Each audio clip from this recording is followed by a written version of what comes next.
대처부터 있는 생명의 말씀에 관하여는 우리가 들은 바요 눈으로 본 바요 자세히 보고 우리의 손으로 만진 바라.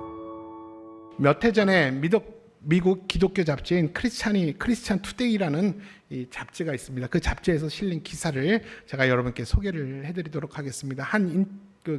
크리스찬 기자가 미국의 필라델피아 시내에서 그 길을 다니는 사람에게 인터뷰를 합니다. 그 마이크를 들이대고 뭐라고 질문하냐면, 당신 생각하기에 기독교는 뭐라고 생각합니까? 라는 질문을 했습니다. 갑자기 마이크를 들이대고 던지는 질문에 사람들은 약간은 긴장하지만 또 약간은 이렇게 횡설수설하지만 여러 가지로 대답을 합니다. 어떤 이들은 이렇게 말합니다. 기독교란 미국 우리 시민들의 생활 규범입니다.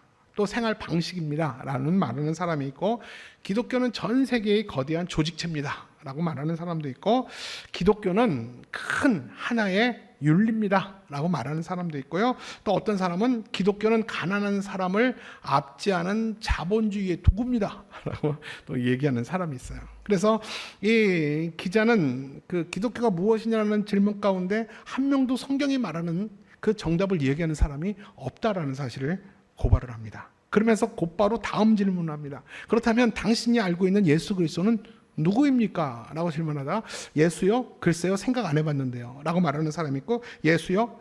예수는 우주의 에너지의 본질입니다. 이렇게 얘기하는 분도 있고, 예수는 선한 선생님입니다. 우리의 윤리 교사입니다. 이렇게 말하는 사람이 있었어요. 이 기사를 다 소개를 한 이후에 이 기자가 필라델피아 이 사람들을 만나면서 이 부딪혔던 이 당황스러운 문제, 이 미국이 어떻게 세워진 나라입니까? 기도로 세워진 나라고, 지금도 대통령이 될 때 말씀 위에 손을 올려놓고 선서하는 나라가 이 기독교 근본 정신이 이 미국의 근본 데이터 아닙니까? 그런데 이 필라델피아에서 만나는 사람 모두가 한 사람도 빠짐없이 성경적인 대답을 하는 사람이 거의 없다고 얘기를 합니다. 이 필라델피아에서 이 기자는 이런 황당한, 이런 또 믿음 없는 이런 삶의 문제에 부딪힌 것입니다. 저는 이 기사를 보면서 오늘 사도 요한이 썼던 요한일서에서 요한이 편지를 쓰면서 만났던 부딪혔던 문제와 저는 유사하다고 생각을 합니다. 여러분, 그 사도 요한이 편지를 쓰기 위해서 펜을 들었을 때 이 초대교회 교회 공동체 안에 내부적인 모습들이 이것과 다르지 않았다는 거예요. 여러분, 교회를 다녀도 기독교가 무엇인지에 대해서 정확히 말할 줄 아는 사람도 없고, 당신이 믿는 예수 그리스도가 누구인가에 대해서 아는 사람도 별로 없을 수 있다는 겁니다. 바로 이 사도 요한이 요한일서를 썼던 당시가 바로 이 기자가 만났던 이 부딪혔던 문제와 비슷한 문제를 부딪히고 있는 것입니다. 어쩌면 그들은 교회 안에 있는 사람들이에요. 예수를 믿는다고 하는 사람들이에요. 그런데 복음에 대해서, 기독교에 대해서 잘못된 생각들을 가지고 있었어요.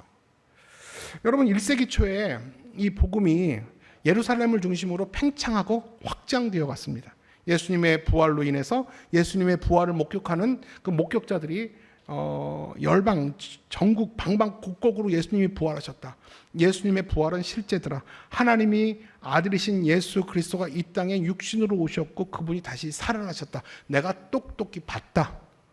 라는 이런 증언들 때문에 1세기에는 이 복음이 전체적으로 예루살렘을 중심으로 확장되어 갔습니다. 그러면서 이 당시에 이 복음이 무엇인가에 대한 질문에 대해서 완전한 일치는 아니어도 적어도 같은 복음을 많은 사람들이 알고 믿고 있었습니다. 근데 여러분, 이제 시간이 흐르기 시작합니다. 시간이 점차 흐르면서 예수님의 부활을 목격했던 사람들이 한 사람 한 사람씩 죽어가기 시작합니다. 그리고 교회 안에는 변질된 이단들, 잘못된 복음들이 교회 안에 들어오기 시작하면서 처음 듣고 처음 받았던 이 복음들이 변질되기 시작했습니다. 심지어는 교회 내에서 가장 기초적인 질문이 뭡니까? 예수 그리스도가 누구인가? 라는 가장 기초적인 질문에조차도 교회가 일치적인 답을 하지 못했어요. 이 근본적이고 가장 기초적인 질문에 성도들이 다른 대답을 하고, 그러므로 교회는 굉장히 혼란스러워졌습니다. 그래서 사도 요한이 이러한 현상이 너무나도 마음이 아팠어요. 아까 필라델피아에서 만났던 기자가 부딪혔던 문제와 같은 문제죠. 어떻게 복음이 이들에게 전해졌고 복음을 이들이 들었음에도 불구하고 예수가 누구인가에 대해서 교회가 이 지세상에 왜 존재해야 되는가에 대한 근본적인 질문조차에 답을 하지 못하고 있는 사람들을 보면서 이 사도 요한은 적지 않은 당황을 합니다. 그래서 가슴 아파서 그들을 향해서 교회 공동체를 향해서 펜을 들고 글을 쓰기 시작합니다. 교회 안에 잘못된 이 복음에 대한 오해적인 이 질문에 대한 답을 제시하기 시작합니다. 복음이 무엇인가에 대해서 이야기를 하고 예수 그리스도가 또한 누구인가에 대해서 근본적으로 기초적인 얘기를 시작하는 것이 요한 1서입니다. 그래서 사도 요한은 요한 서신을 쓰는 서두에서 복음이 무엇인가에 대해서 이야기를 시작합니다. 여러분 제가 물어볼게요. 기독교의 핵심이 뭡니까? 여러분 기독교의 핵심이 교회입니까? 예수 그리스도입니까? 예수 그리스도예요. 복음의 핵심은, 기독교의 핵심은 예수 그리스도입니다. 그래서 이 사도 요한은 요한일서 1절을 통해서 복음이신 예수 그리스도가 누구인가에 대해서 먼저 언급하고 천명하기 시작합니다. 자, 1절 말씀을 같이 읽을게요. 시작. 태초부터 있는 생명의 말씀에 관하여는 우리가 들은 바요, 눈으로 본 바요, 자세히 보고 우리의 손으로 만진 바라. 자, 오늘 1장 1절 한 절만 말씀을 볼 건데 제가 물어보겠습니다. 태초부터 있는 생명의 말씀은 누구를 가리킵니까? 요한복음 1장 14절에 보니까 말씀이 육신이 되어 우리 가운데 거하신 분이라고 합니다. 말씀이 육신이 되어 우리 가운데 거하신 그분은 누구십니까? 예수 그리스도. 자, 우리 다시 한번 정리합니다. 태초부터 있는 생명의 말씀은 예수 그리스도고 예수 그리스도는 말씀이 육신이 되어 우리 가운데 거하신 분입니다. 자, 따라서 사도 요한은 요한 1서를 시작하면서 이 편지를 쓴 목적이 예수 그리스도다라는 사실을 먼저 드러내고 있어요. 쉬운 성경을 보면 더 쉽게 이 부분이 와닿습니다. 우리 쉬운 성경으로 1절 말씀을 같이 읽을게요. 시작. 이제 우리는 생명의 말씀인 예수 그리스도에 관하여 쓰려고 합니다. 그분은 태초부터 계셨으며 우리는 그분에 대해 듣고 눈으로 보고 손으로 만져본 바 되었습니다. 우리는 생명을 주시는 말씀에 관하여 쓰고 있습니다. 요한 1서의 핵심이 예수 그리스도라면 오늘 1절에서 예수 그리스도가 누구인가에 대해서 두 가지로 정리해서 대답을 합니다. 자, 1절에 보니까 첫 번째는 태초부터 계셨다라고 주님을 증언하고요. 그 두 번째는 그 태초부터 계신 하나님의 아들이신 예수님을 내가 보고 듣고 자세히 보고 손으로 만졌다라고 그 예수님을 증언하고 있어요. 이 두 가지를 가지고 여러분과 함께 오늘 좀 말씀을 나누고자 합니다. 자, 그러면 사도 요한이 말했던 예수는 누구인가? 그는 태초부터 계셨다라고 이야기를 하고 있습니다.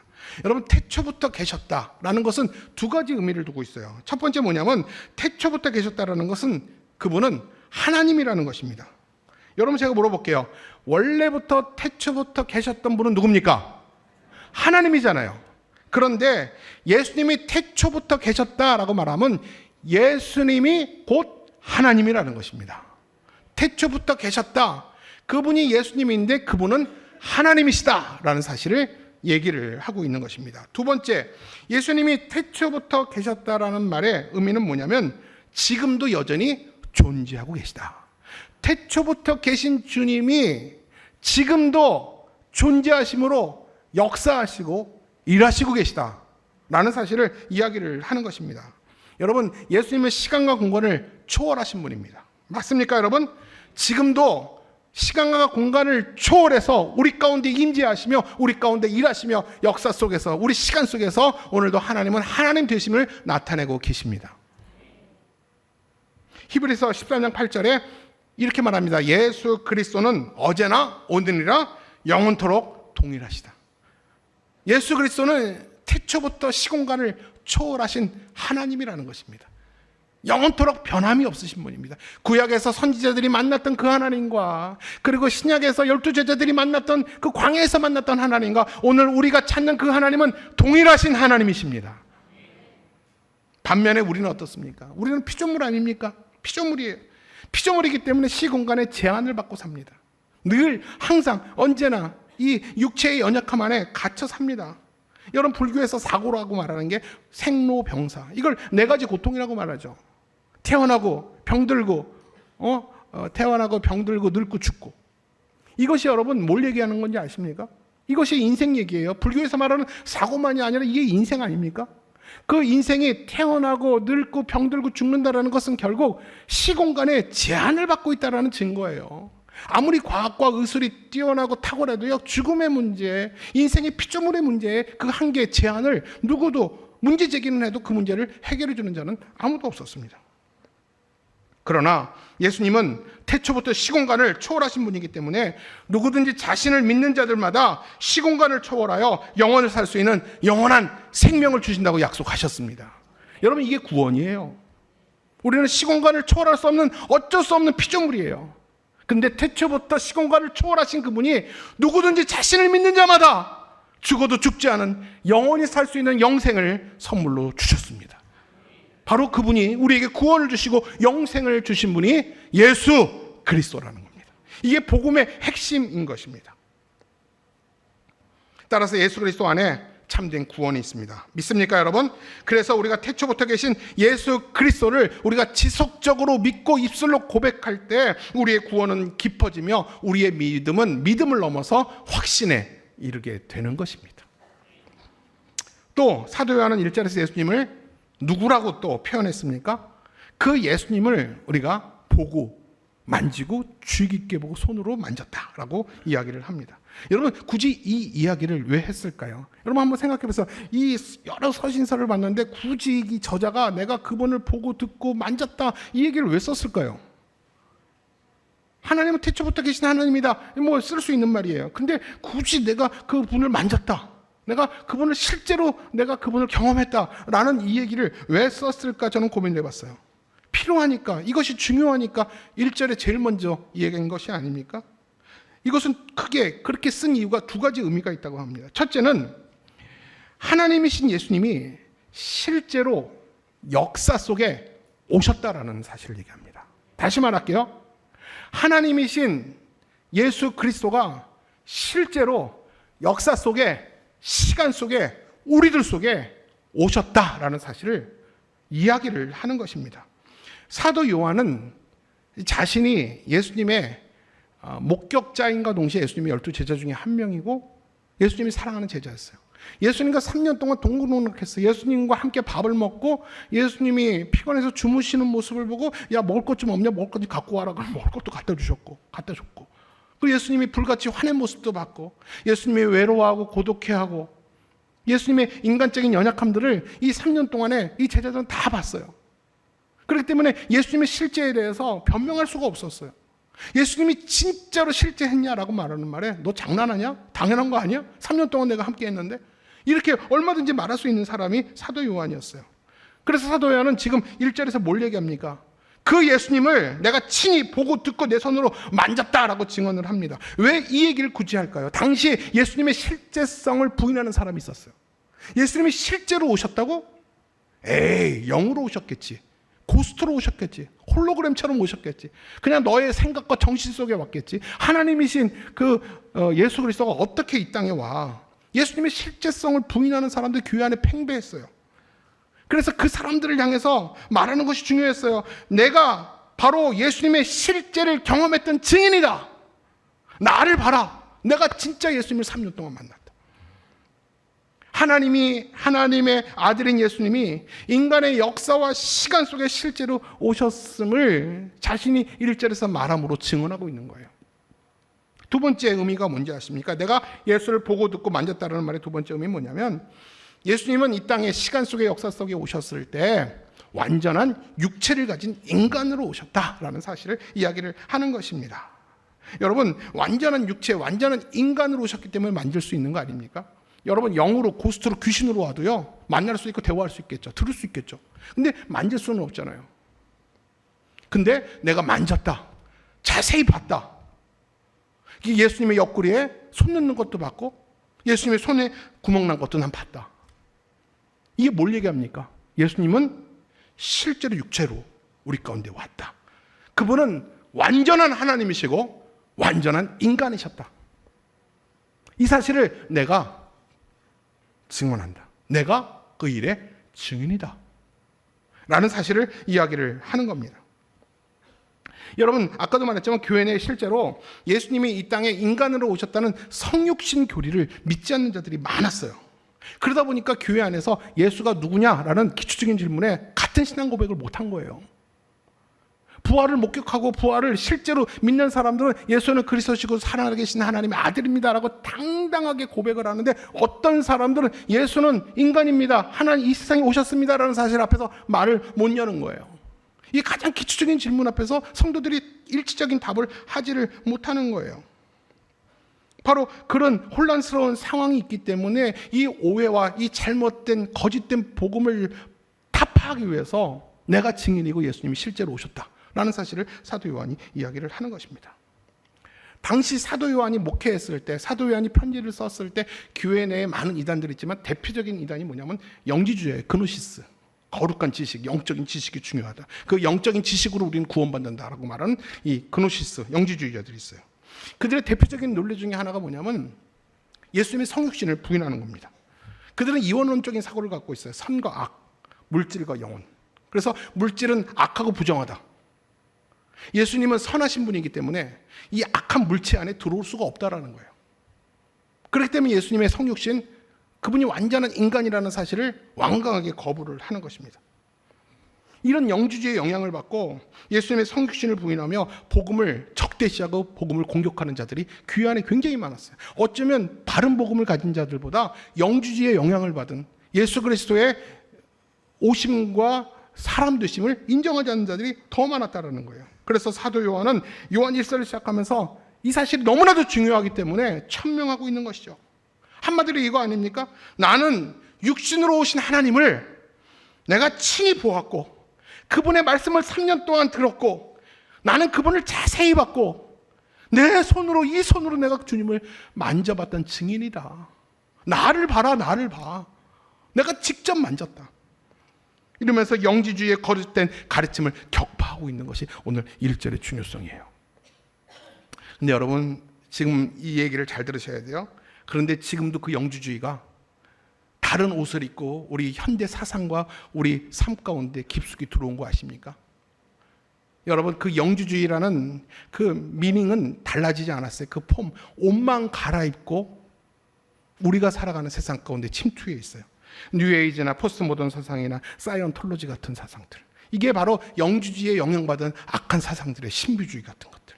특별히 20세기 말부터 시작됐던 포스트 모던 사상의 대표적인 것이 뭔지 아십니까? 모든 진리를 상대화한다. 성경이 말씀하는 이 진리를 우리가 따를 필요가 없다. 성경이 말하는 진리는 절대 진리가 아니다. 모든 것은 다 상대적인 것일 뿐이다. 이게 포스트 모던의 대표적인 사상이에요. 그러다 보니까 교회 안의 성도들 가운데서도 어떤 생각이 있는지 아십니까? 여러분 기독교의 핵심의 사건이 뭡니까? 물어볼게요. 기독교의 핵심 사건이 뭡니까? 십자가와 부활이에요. 맞죠? 근데 이 영지주의의 영향을 받은 자들은 어떻게 생각하냐면 십자가와 부활은 실제적인 사건이나 역사적인 사건이 아니라 전설이고 상징일 뿐이다.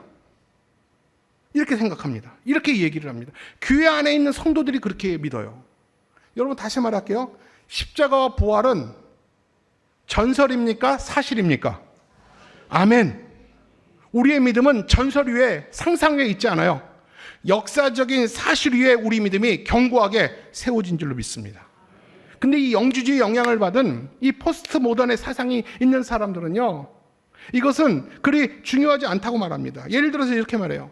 예수님의 부활이 사실이든 아니든 그게 중요하지 않다. 내가 단지 그것을 믿으면 사실이다. 믿지 않으면 사실이 아니다. 여러분 얼마나 애매합니까? 기준은 너다. 진리는 너다.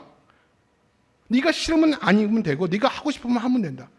부활이 사실이든 아니든 중요하지 않아요. 네가 사실로 믿으면 부활은 사실이다.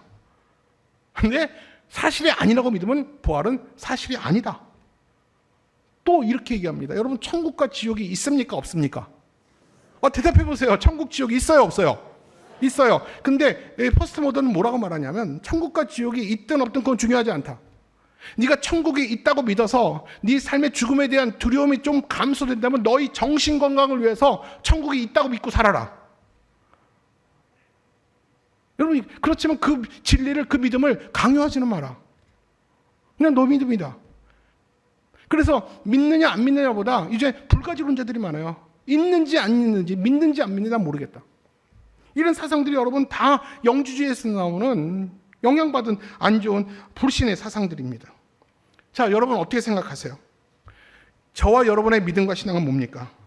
내 마음 편하자고 없는 실제를 있다고 치는 그런 맹목적인 신앙 아닙니다. 우리의 신앙은, 우리의 믿음은 실제와 역사 위에 있는 살아있는 믿음일 줄로 믿습니다.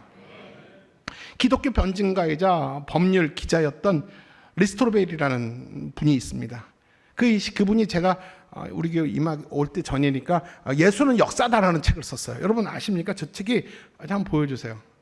제 책이 한 15년 전에 제가 우리 교회 오기 전에 한참 막 엄청난 베스트셀러는 책입니다. 그래서 미국 지성인들 사이에서 저 예수는 역사다라는 이 변증적인 내용들 때문에 하나님께 많이 돌아온 책이 그 예수는 역사다라는 책입니다. 여러분 한번 믿어지지 않고 예수가 왜 역사고 우리의 믿음이 왜 실제인가를 궁금한 분 계시면 저 책을 지금도 있을 겁니다. 한번 찾아서 꼭 읽어보십시오. 이 리스트로벨이 뭐라고 말하면 저 책 가운데 이런 내용이 있어요. 믿음은 단순히 감정적 또는 전통적인 것이 아니라 객관적 증거에 의해서 오랜 역사 동안 뒷받침되어 왔다. 이렇게 강조하고 있어요. 여러분 맞습니다. 우리가 믿는 예수 그리스도와 그분의 말씀과 십자가와 부활 사건은 실제이고 역사입니다. 여러분 여기에서 아멘 동의가 되셔야 돼요. 여기에 아멘하고 동의가 될 때 다른 믿음의 사건들이 이해가 되어지고 믿어지는 것입니다. 그래서 사도 요한이 당시 교회 성도들에게 말하는 것은 세 가지예요. 우리에게 주어진 복음은 태초부터 있는 생명의 말씀인 예수 그리스도이고, 우리가 받은 복음은 태초부터 계시며 지금도 살아 역사하시는 예수 그리스도가 복음이고, 그리고 그 예수 그리스도를 우리가 목숨이 끊어질 때까지 전해야 될 실제 복음이다라는 사실을 이야기를 하고 있는 것입니다. 여러분 지금도 많은 사람들이 예수를 믿는데도 왜 변화가 일어나지 않는지 아십니까? 제가 저번 주에도 이런 질문을 했어요. 왜 예수를 믿고 내가 예수를 오랫동안 사귀어도 왜 변화가 없고 능력이 없고 내 마음에 기쁨이 없는지. 제가 저번 주에 뭐라고 그랬습니까? 믿음이 확신으로 이르지 않았기 때문에 그렇다. 이런 얘기를 했습니다. 제가 또 한 가지 그 원인 중에 하나가 뭐냐면 내가 믿는 하나님을 실제가 아닌 관념과 감정으로만 가둬놓기 때문에 그래요. 내가 믿는 하나님은 실제의 하나님을 내가 만난 거고 내가 믿는 겁니다. 근데 실제로 하나님을 만나지를 않고 관념과 내 정신으로만 하나님을 경험하고 믿기 때문에 우리 믿음의 능력이 안 일어나는 거예요. 다시 말할게요. 여러분 우리가 이런 말을 하죠. 우리 아이들 이번 수련회를 통해서 하나님을 인격적으로 만나게 해주세요. 여러분 하나님을 인격적으로 만난다는 말의 의미가 뭔지 아십니까? 하나님을 실제로 만났느냐예요. 교회를 오래 다녀도 하나님을 실질적으로 못 만난 사람이 있어요. 그냥 경험으로만, 그냥 감정으로만, 충동적으로만 하나님을 알 뿐이지 하나님과 한 번도 실제적으로 만나본 경험이 없는 거예요. 사랑하는 여러분, 교회를 다니지만 하나님을 실제로 한 번도 만나보지 못했기 때문에 그분으로 인해서 변화도 능력도 기쁨도 감사도 생기지가 않는 거예요. 여러분 교회를 다녀도 오랜 시간 동안 하나님이 내 생각과 내 관념 속에 갇혀 있다면 그런 사람에게 어찌 예수 그리스도가 여러분의 삶에 영향을 끼치겠습니까? 여러분 예수 그리스도는 우리를 다스리시는 하나님이세요. 내 마음과 감정과 관념에 경험에 갇혀 있는 분이 아니에요. 내 안에 갇혀 있는 그분이 나를 어떻게 바꾸시겠습니까? 예수님을 한 번도 만나본 적이 없는데 내가 어떻게 그분을 내 삶의 주인으로 삼겠습니까? 확신이 없는데. 몽고의 한 마을에 한 소년이, 여러분의 표정이 너무 어두운 것 같아서 제가 재밌는 얘기 해드릴게요. 뭐 재밌는지는 모르겠어요. 저는 재밌다고 생각해서 준비한 얘기인데, 몽고의 한 마을에 한 소년이 있었습니다. 이 몽고는 바다랑 멀리 떨어져 있기 때문에 바다가 너무 궁금했습니다. 책으로만 바다에 대해서 경험을 하게 됩니다. 그러면서 바다에 대해서 많은 상상을 하고 바다를 동경하게 됩니다. 그리고 바다가 얼마나 클까, 얼마나 광활할까, 그 바다 가운데 우리 집보다 더 큰 고래가 산다는데 그 바다는 도대체 얼마나 클까, 바다가 짜다는데 또 얼마나 짤까, 이 궁금함이 늘 있었어요. 그러면서 이 바다에 대한 상상력과 바다에 대한 동경이 더 깊어졌습니다. 그러던 어느 날 정말로 운이 좋게 가족들과 함께 바다를 볼 수가 있었어요. 그가 실제로 바다를 보고 파도 소리를 듣고 바닷물을 만져보고 또 이 바닷물에 몸도 담가봤어요. 그 순간에 그가 들었던 생각은 내가 책으로 만났던 것은 다 가짜였구나. 내가 직접 바닷물을 만져보니까 이런 느낌이었구나. 와, 짜도 왕짜다. 요새 애들 말로 개짜다. 막 그런 말 있죠.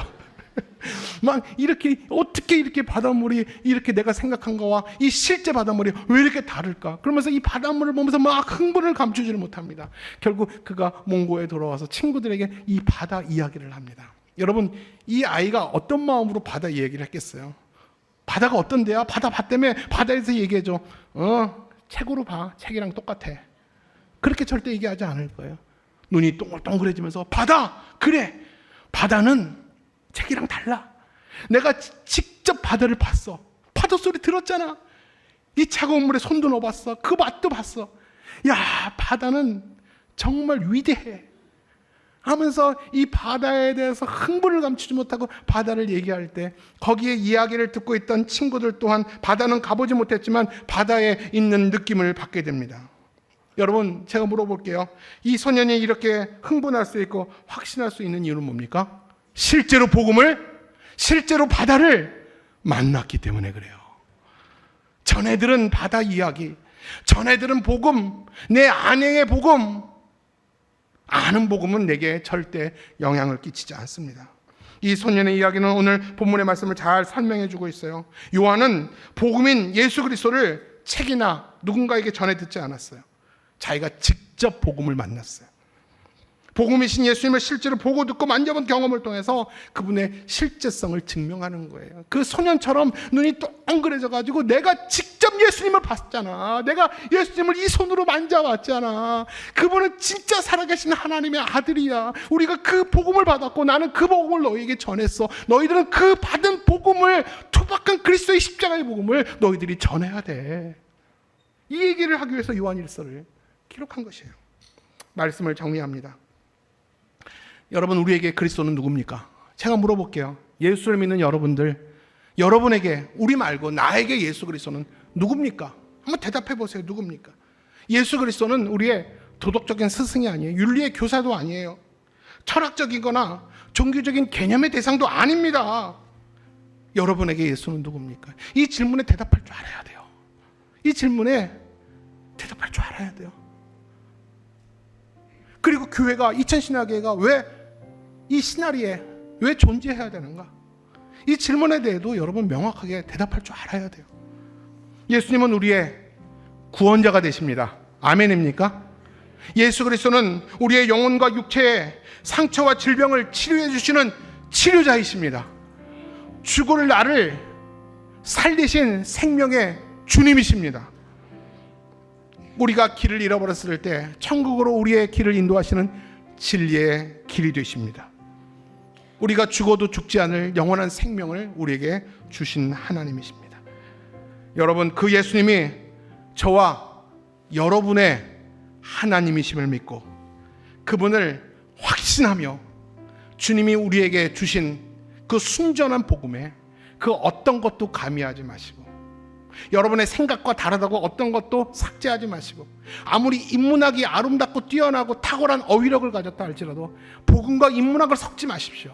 여러분, 교회를 선택하고 강단을 선택할 때 인문학에 물든 복음은 듣기는 좋지만 우리 영혼에 도움이 안 돼요.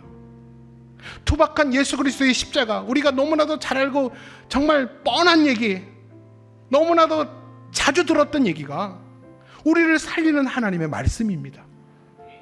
여러분, 그 말씀 앞에 사로잡히시길 바라요. 그 말씀 앞에 감격하시길 바랍니다. 그 진리의 말씀을 기뻐하며 그 진리의 말씀 듣기를 즐거워하시는 저와 여러분 모두가 되시기를 주님의 이름으로 축복합니다.